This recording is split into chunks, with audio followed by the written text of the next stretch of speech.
Salam, perkenalkan nama saya Herlina Nenot X, saya dari Prodi PAUD, kelas C semester 1. Di sini saya menjelaskan tentang anak usia dini berkebutuhan khusus dan pendidikan inklusi atau ABK. A. Istilah dan konsep anak berkebutuhan khusus atau ABK.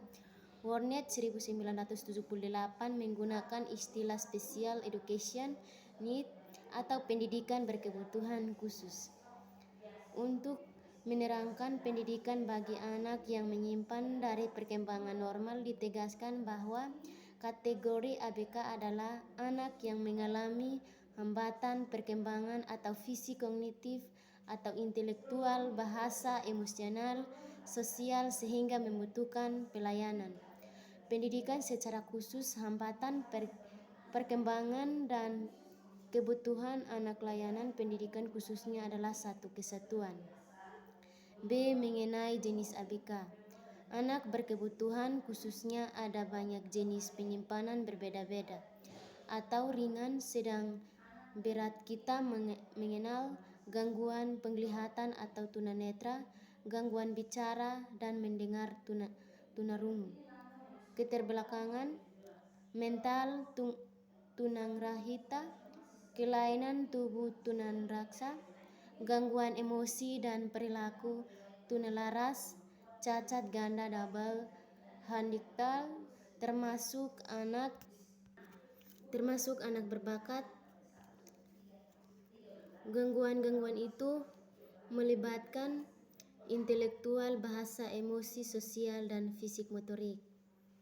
Pendidikan inklusi dalam kanak-kanak. Yang pertama itu kesulitan belajar, learning difficulty.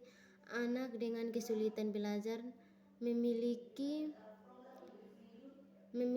ketidakmampuan. Ada dua jenis kesulitan belajar, yaitu bersifat development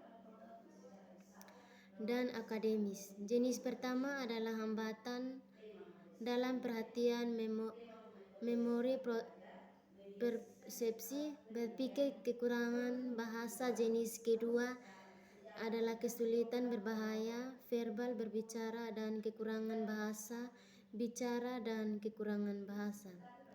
Yang kedua itu gangguan pemusatan perhatian dan hiperaktivitas, ketidakmampuan memusatkan perhatian, mudah beralih, tidak mandiri, bersamaan, impulsif atau gagal mengontrol diri, tidak tahu aturan, agresi, suka merebut barang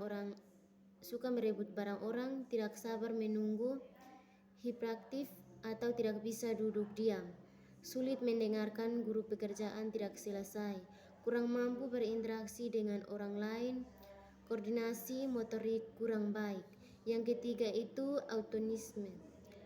Autonomisme berasal dari kata auton, artinya sendiri. Gejala karakteristik penyandang autonomisme terbagi atas 4. Yang pertama itu komunikasi seperti perkembangan bahasa terlambat, sulit bicara, mengerti berulang-ulang tanpa arti. Yang kedua itu interaksi sosial, tidak ada atau sedikit kontak mata dengan orang lain, suka menyendiri, tidak mau bermain dengan orang lain. Yang ketiga itu gangguan sensoris seperti sensitif dan sentuhan, tidak suka dipeluk. Yang keempat itu berperilaku stereotipe atau diulang-ulang, bertepuk tangan. C. Penanganan ABK. Ada dua sistem penanganan pendidikan bagi ABK, yaitu sistem segregasi dan inklusi. Sistem segregasi mengelompokkan semua anak dalam satu sekolah atau kelas khusus. Yang kedua itu sistem inklusi, berarti menyatukan anak berkebutuhan khusus dengan anak biasa atau umumnya dalam satu sekolah atau kelas. Terima kasih.